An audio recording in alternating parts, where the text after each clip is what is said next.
출애굽기 28장에서 하나님께서는 이제 제사장을 세우시고 그 제사장에게 제사장의 직분을 위임하시는 장면을 우리는 보게 되어집니다.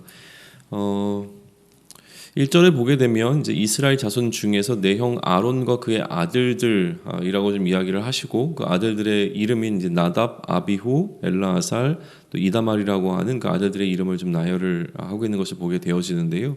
이런 아론과 또 그의 아들들 또 그 이후에 그의 후손들이 계속 이 제사장의 직분을 감당하게 되어지고요.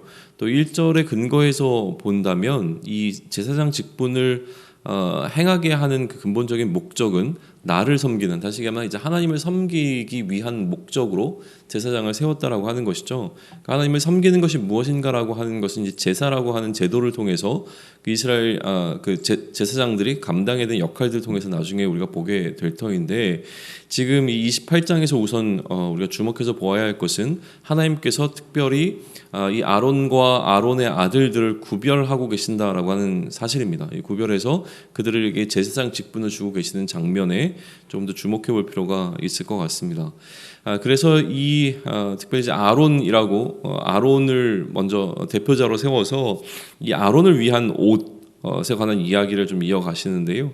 내 형 아론을 위하여 거룩한 옷을 지어 영화롭고 아름답게 하라라고 하는 말씀을 하십니다. 그러니까 거룩한 옷을 지어 입히라고 이야기하고 그 거룩한 옷을 짓는 목적이 이제 영화롭고 아름답게 하기 위함이라고 하는 설명을 덧붙이고 계시는 것이죠. 이처럼 이 아론과 아론의 아들들을 구별하고 그들에게 거룩한 옷을 입히기 위해서 이 거룩한 옷을 짓는 사람들이 필요한데, 그 짓는 사람들에 관한 이야기가 3절에 기록되어 있습니다. 마음에 지혜 있는 모든 자, 곧 내가 지혜로운 영으로 채운 자들로 하여금 이 거룩한 옷을 만들게 하라라고 하는 것인데요.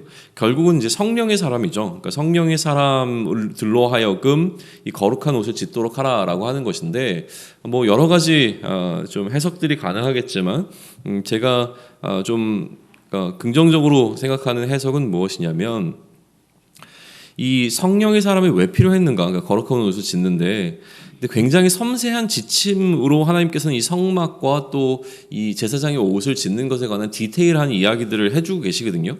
근데 이러한 이야기를 토대로 해서 막상 옷을 짓거나 성막을 지으려고 할 때 뭔가 좀 부족한 부분들이, 그러니까 부족하다는 건 하나님의 설명이 부족한 부분들이 있다라고 하는 거예요. 그러니까 만들다 보면 이거는 어떻게 해야 되지라는 생각이 들어오는 부분들이 있는데, 그때 이 성령의 사람들이 성령에 이끌려서 하나님께서 말씀하신 그 명령의 빈 공백들을 메꾸는 역할을 하지 않았겠는가라고 좀 이해를 해보는 겁니다. 그러니까 기본적으로 이 제사장들이 입는 거룩한 옷을 짓는 방식을 하나님께서 굉장히 디테일하게 말씀해 주시지만, 실제로 그러한 디테일한 어떤 설계들을 가지고 옷을 만드는 과정 가운데서 그래도 뭔가 그 옷을 만드는 사람들이 결정을 내려야 하는 어떤 일들이 있는데, 그 결정을 내려야 하는 일들에 있어서 그들 가운데 성령이 거하시는 사람들을 세움으로 말미암아 성령의 이끄심을 통하여 그 옷을 완성하게 하셨다라고 하는 부분으로 좀 이해해보면 어떨까라고 하는 것을 좀 제안을 드리는 거고요. 이렇게 거룩한 옷을 짓는 사람들을 성령의 사람들로 또 제한하시고, 그리고 나서 그들이 만드는 이 거룩한 옷이 어떻게 구성되는가에 관한 이야기가 4절에 등장하고 있는 거예요. 그 옷은 흉패와 에봇과 겉옷과 반포 속옷과 관과 띠로 구성되어 있습니다. 근데 실제로 이 오늘 28장을 다 읽어보면 여기에 몇 개 지금 빠져 있는 것들이 있어요. 예를 들면 이제 속바지가 나중에 등장을 하게 되고요. 그리고 이제 관에다가 패를 달 것에, 여호와의 성결이라고 기록되어 있는 그 패를 달 것에 관한 것이 이야기하고, 또 뭐 우빔과 둠빔이라고 하는 것이 좀 숨겨져 있던 것을 하게 되면 몇 가지 요소들은 더 존재하지만, 기본적으로 이 거룩한 옷을 구성하고 있는 이 구성 요소들은 이 4절에서 기록된 내용과 같다라고 하는 거예요. 그리고 이러한 구성을 가지고 있는 이 제사장의 옷, 그러니까 거룩한 옷을 만들 때 쓸 재료에 관해서 5절은 이야기하는데요. 그게 이제 금실과 청색, 자색, 홍색, 그리고 가늘게 꼰 배실이라고 되어 있는데, 아마도 이것은 이제 성막을 만드는 기본 재료이기도 했지만 이 재료들의 어떤 값어치에 따라서 이렇게 나열하는 것이 아니겠는가라고 좀 이해를 합니다. 금실로부터 배실까지의 어떤 이 순서대로 좀 나열을 해서 이것들을 가지고 거룩한 옷을 이제 만들었다라고 되어 있는 건데요. 성막을 만드는 기본 재료와 제사장의 옷을 만드는 기본 재료가 같았다라고 하는 것은 이 성막이 갖고 있는 그 의미를 우리는 구별됨에서 조금 집중해서 묵상을 했었는데, 그것과 연장선속에서 보게 된다면 제사장의 의복이 성막의 그 천과 거의 동일한 형태를 띠고 있다라고 하는 것은 제사장의 옷을 보는 이스라엘 백성들이 성막에서 느껴지는 그 거룩함과 구별됨을 제사장의 그 옷을 통해서도 동일하게 느끼지 않았겠는가라고 하는 거예요. 그러니까 그 동일한 재질로 되어 있는 옷을 입는 것을 통해서 이 제사장들이 성막과 마찬가지로 거룩하게 구별된 자라고 하는 사실을 외적으로 보여주는 형태가 되었을 것이라고 하는 것이죠. 가장 이제 위에 입게 되는 옷이 이제 에봇이라고 불리는 옷인데요. 그러니까 쉽게 생각하면 조끼의 형태로 되어 있는 옷을 좀 상상해 보시면 될 것 같습니다. 사실 지금 이 6절부터 이제 기록되게 되는 이 뭐라 그러죠? 세부적인 거룩한 옷의 제사장 옷의 디테일한 것들은 이렇게 말로 설명하는 것보다 그림 한 장을 보여주면 굉장히 쉽게 이해될 수 있는 부분들인데도 불구하고 이게 말로 설명하다 보니까 굉장히 복잡해 보이고 뭔가 어려워 보이지만 사실은 뭐 단순한 형태로 우리가 이해할 수 있는 부분들이 꽤 많습니다. 나중에 기회가 되면 좀 옷을 한번 그림으로 한번 살펴보시면서 이 부분을 묵상하시면 좋겠고요. 6절부터 14절까지는 에봇에 관한 이야기인데 특별히 6절부터 8절까지가 에봇의 기본적인 형태를 이야기를 좀 해주고 있습니다. 아까 얘기한 것과 마찬가지로 성막을 만드는 그 휘장의 재질과 동일한 재질로 만들어지고 그것에 이제 어깨바지 둘을 달게 되는데요. 견장처럼 되어 있는 형태겠죠. 그 위에 어깨바지를 달고 그 어깨바지 위에다가 호마노라고 하는 두 개의 이제 보석을 좀 달게 되는데 각각에다가 이스라엘 아들들의 이름 12명을 6명씩 나눠가지고 새겨 넣게 됩니다. 도장을 파듯이 새겨놔서 그것을 각각 어깨 위에다가 이제 달게 되는 형태를 띠게 되는 것이죠. 그렇게 하는 이유는 여호와 앞에서 그들의 이름이 이제 기념되게 하기 위함이라고 하는 설명을 12절에서 해주고 있습니다. 뭐 여러 가지로 금으로 테를 두르고 뭐 여러 가지 디테일한 부분들은 좀 우리가 살펴보면 될 것 같고요. 그래서 이 에봇은 조끼 형태로 되어 있고 어깨 바지가 있는데 그 어깨 바지 위에다가 호마노라고 하는 이제 보석을 각각 6명씩의 이스라엘 아들들의 이름을 새겨 넣어서 올려놓았다라고 하는 형태로 좀 기억하시면 좋을 것 같습니다. 그리고 그 조끼 위에다가 이제 흉패를 입었는데 이 흉패를 판결 흉패라고 15절에서는 부릅니다. 그리고 이 끈으로 이제 꼬아서 그 위에다가 하나를 덧입는 형태가 되어지겠죠.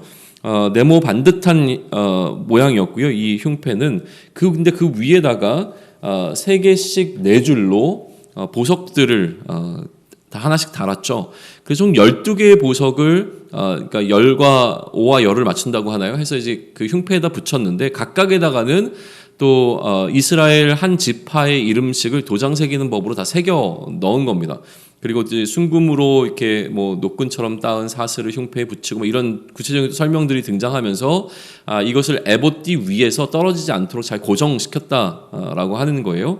그래서 마찬가지로 아까 그 에봇 위에 어깨 위에 올려놨던 그 호마노에 새겨 넣은 이 이스라엘 백성들의 이름과 마찬가지로 흉패에 하나씩 새겨 넣었던 그 이스라엘 백성들의 이름, 그러니까 지파의 이름 또한 이제 아론이 성소에 들어갈 때 하나님께서 그 이스라엘 아들들의 이름을 좀 기념하실 수 있도록 여호와 앞에서 영원한 기념이 되도록 이렇게 했다라고 하는 것이 29절에 다시 한 번 더 설명이 되어집니다.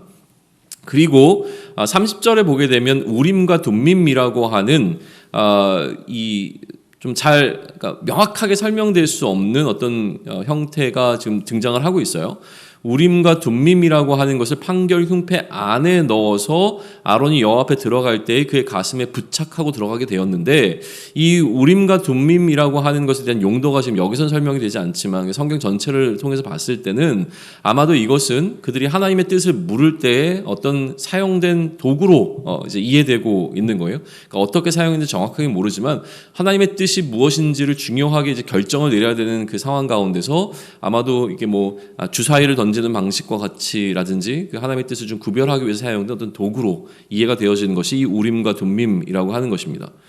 그리고 그 안에 이제 바깥으로부터 보게 되면 흉패와 그 안쪽에 조끼 형태인 에봇을 입고 그 안에 기본적인 옷이 되어지는 이제 겉옷이 있는데 그 겉옷이 31절로부터 35절까지의 설명이 되어져 있어요. 이 겉옷은 전부 청색입니다. 아까 이제 에봇 같은 경우에는 여러 가지 색깔의 그 실들을 꼬아서 만들었잖아요. 그러니까 정교하게 짠 형태인데 그러나 이제 겉옷은 기본적으로 그냥 청색으로 만들어진 옷이라고 하는 거예요.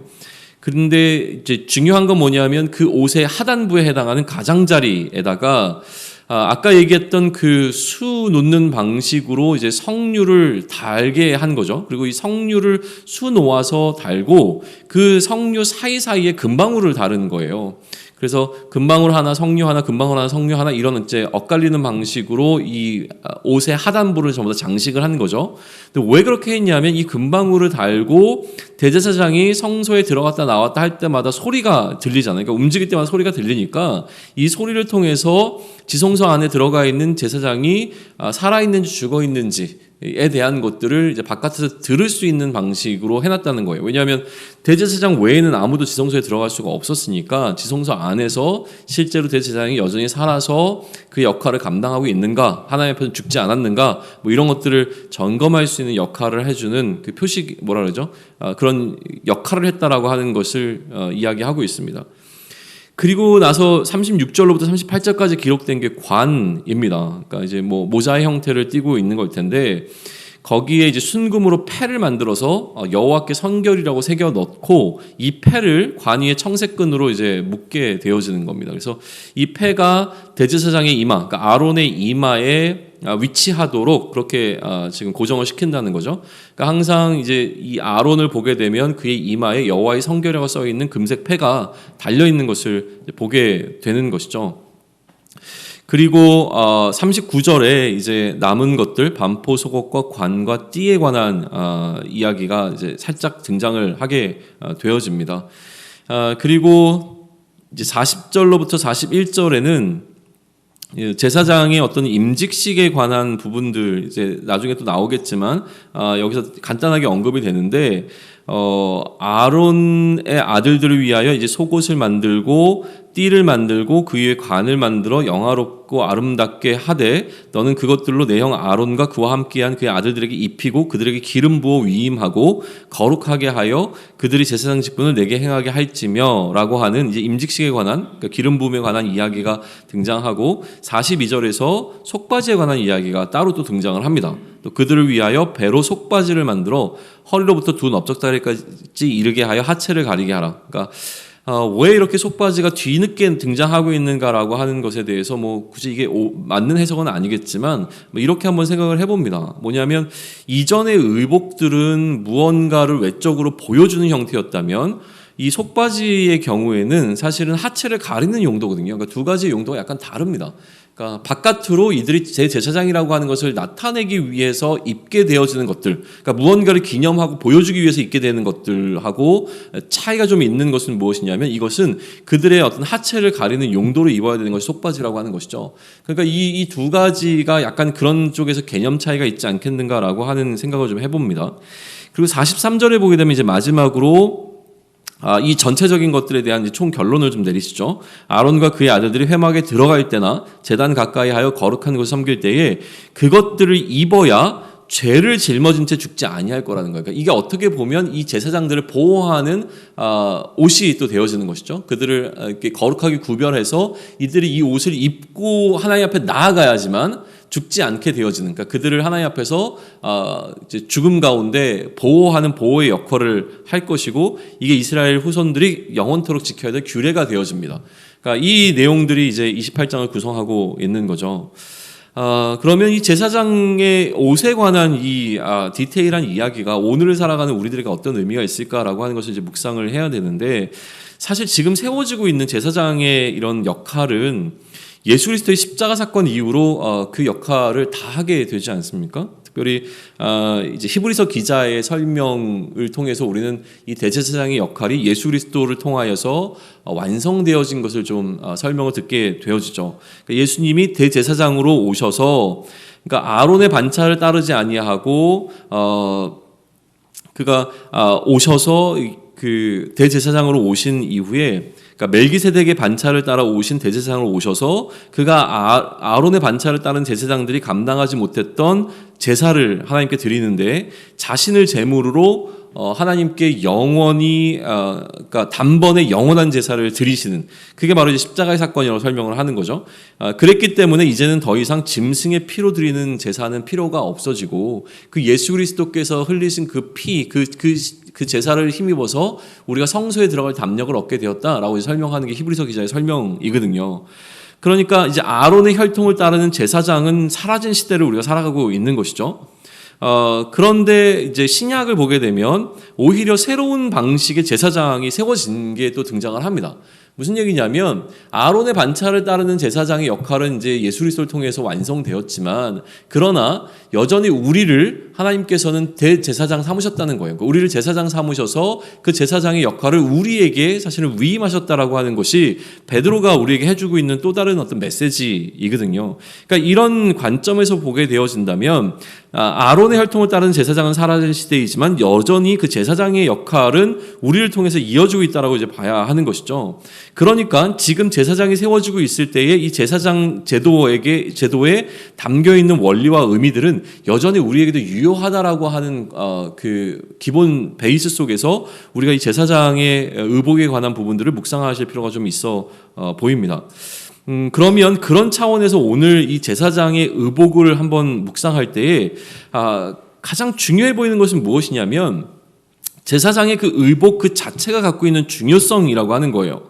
그러니까 아론과 아론의 아들들이 거룩한 자였기 때문에 하나님께서 그들을 제사장으로 선별한 것이 아니라고 하는 것이죠. 모세의 형이었기 때문에, 아니면 모세의 친척이었기 때문에, 그러니까 어떤 이유 때문에 하나님께서 이들을 세우신 것이 아니라 하나님께서 이들을 세우시고 이들로 하여금 제사장 직분을 감당하기 위해서 선별하시는데, 이 직분을 감당하기 위해서 무엇이 필요했냐면 거룩한 옷이 필요했다는 거예요. 그러니까 이 거룩한 옷을 입어야지만 이 제사장의 직분을 감당할 수가 있었던 것이죠. 그러니까 이들이 누군가와 상관없이 이 옷을 입게 되어지면 이것이 그들로 하여금 제사장의 역할을 감당할 수 있는 기본을 이루게 되는 형태가 되어지는 것이죠. 그러니까 누구든 이후에 제사장직이 세워지는 사람들은 이 옷을 입어야지만 이 직분을 감당할 수 있게 된다라고 하는 것이죠. 거룩한 직분을 감당하기 위해 거룩한 옷을 입히셨다라고 우리는 이 부분을 좀 해석해 볼 수 있을 것 같습니다. 그러면 우리에게 제사장 역할을 감당하게 하셨을 때도 하나님께서는 우리에게 이 거룩한 옷을 입히셨다는 거죠. 그럼 우리가 입은 거룩한 옷은 무엇이냐는 거예요. 지금 여기서 기록되고 있는 이런 형태의 옷은 아니지만 우리가 입은 거룩한 옷을 성경은 그리스도라고 이야기합니다. 우리가 그리스도로 옷 입은 자가 되었다라고 하는 것이죠. 이렇게 옷 입은 제사장의 역할, 그러니까 우리가 입은 거룩한 옷은 그리스도인데, 이처럼 거룩한 옷을 입은 제사장의 역할은 무엇이냐면 이스라엘을 위해서 제물을 드리는 역할을 한 거예요. 그러니까 여호와를 섬긴다라고 하는 것이 결국은 이스라엘을 대표하여서 그들의 이름을 그 옷에 다 새겨놓고 하나님 앞에 나아가 이 제물을 드리고 하나님 그 이스라엘 백성들의 죄의 문제와 이스라엘 백성들의 어떤 문제들을 하나님께 올려드리는, 그리고 하나님으로부터 또 무언가 응답을 받아 그 이스라엘 백성들에게 전달하는 역할을 하는 것이, 중재자의 역할을 하는 것이 바로 이 제사장의 역할이었다고 하는 거예요.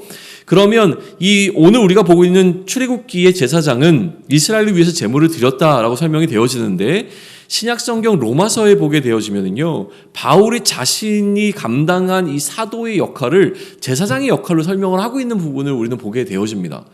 로마서 15장 16절은 이렇게 기록하고 있는데, 이 은혜는 곧 나로 이방인을 위하여 그리스도 예수의 일꾼이 되어 하나님의 복음의 제사장 직분을 하게 하사, 그러니까 그가 이방인의 예수 그리스도의 일꾼이 되어서 복음의 제사장 직분을 하게 했는데, 이방인을 제물로 드리는 것이 성령 안에서 거룩하게 되어 받으실 만하게 하려 하심이라 라고 하는 설명을 해요. 그러니까 그가 지금 예수 그리스도의 일꾼이 된 사실, 사도가 된 사실을 복음의 제사장의 직분을 받았다라고 지금 설명을 하고 있는데, 그가 제사장으로서 하나님 앞에 드리는 제물이 무엇이냐면 바로 이방인들이라고 하는 거예요. 하나님 앞에 이방인들을 바치는 역할을 하는 제사장이라고 하는 것이죠. 그래서 그가 이러한 이방인들을 하나님께 올려드릴 때에, 하나님과 되도록 따로 구별해서 하나님께 드릴 때에 성령 안에서 거룩하게 되어 받으실 만하게 하기 위해서 자기가 그 역할을 지금 하고 있다라고 하는 설명을 하고 있는 부분에 우리는 주목해 볼 필요가 있습니다. 그러면 자, 이스라엘을 위한 제사장이 세워졌고요. 바울은 이방인을 위한 제사장으로 세워진 것이죠. 우리가 감당해야 될 제사장의 역할이 분명히 있는데 우리에게 그리스도로 옷 입히심으로 말미암아 제사장의 직분을 하게 만드셨는데 우리가 드릴 제물은 무엇인가라고 하는 거예요. 그러면 우리가 드릴 제물은 바울과 마찬가지로 우리의 삶 자체가 믿지 않는 이들을 하나님 것 되게 하도록 만드는 것. 그게 바로 우리가 제사장이 되어서 하나님께 제물로 바쳐야 되는 것이 되어지는 것이죠. 아론은 이스라엘을 품었고 바울은 이방인들을 품었습니다. 그렇다면 제사장으로 살아가는 오는 나는 누구를 품을 것인가가 그러한 의미에서 굉장히 중요한 겁니다.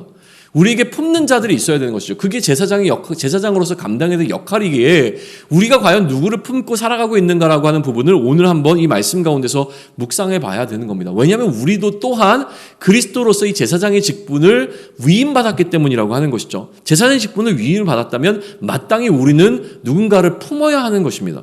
그 품는 것에 관해서 다시 한번 묵상할 수 있는 오늘이 되기를 원하는데요. 하나만 더요. 제사장의 역할이 하나님 앞에서 시각화되고 실체화되는 것을 우리는 좀 보게 되어집니다. 단순히 제사장의 역할을 감당하는 것이 아니라 이게 의복을 통해서 무언가 눈으로 보여주고 실체화되게 되는데, 자, 호마노라고 하는 보석을 양쪽 어깨에다가 달면서 거기다가 그 이스라엘 그 아들들의 이름을 6개씩 나눠서 달고 들어갔고, 이 가슴에다가도 마찬가지로 그 제사장이 품어야 되는 이스라엘 지파의 각각의 이름을 하나씩 새겨서 12개의 보석을 달고 하나님 앞에 들어가서 하나님 앞에 기념이 되겠다고 이야기를 해요. 그러니까 하나님 앞에 그렇게 이름을 써서 들어가지 아니하면 하나님께서 이스라엘 지파들의 이름을 기억하지 못하시기 때문에 제사장이 굳이 그러한 이름을 자신의 의복에다 달고 들어갔겠느냐는 거예요.